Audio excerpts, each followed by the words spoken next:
Good afternoon to you and welcome to the news highlights brought to you live from Abuja, the nation's capital. I am Chidima Jarasin. The federal government has said it is determined to increase the tax on sugar-sweetened beverages in Nigeria from the current rate of 10% to 20% in a bid to address the rising health risk associated with excessive sugar consumption, especially diabetes.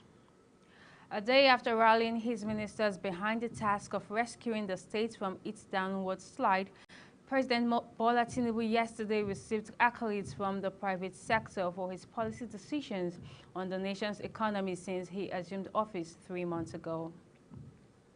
The Vice President, Kashim Shettima, says President Bola Tinubu is very passionate about reducing the cost of fertilizer for Nigerian farmers to ensure the attainment of food security.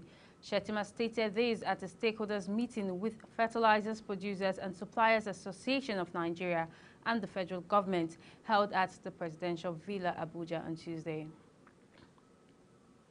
The military has announced a coup in Gabon, deposing President Ali Bongo, who was declared winner of Saturday's election.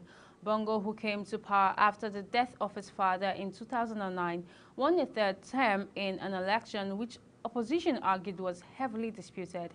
12 soldiers appeared on television early on Wednesday morning announcing they were cancelling the results of the election and dissolving all the institutions of the republic.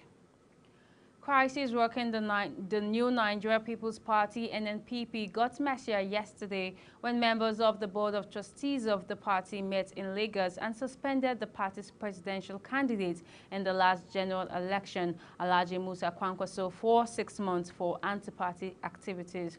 The NNPP board also sacked the party's national working committee and elected new executives to lead the party in acting capacity.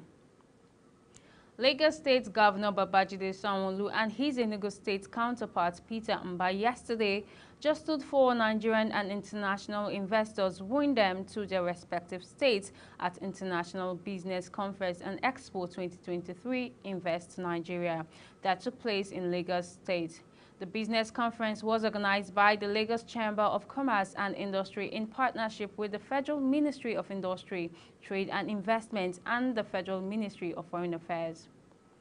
The United Nations on Tuesday said an exemption request for relief supplies to the nation has been submitted to the Economic Community of West African States.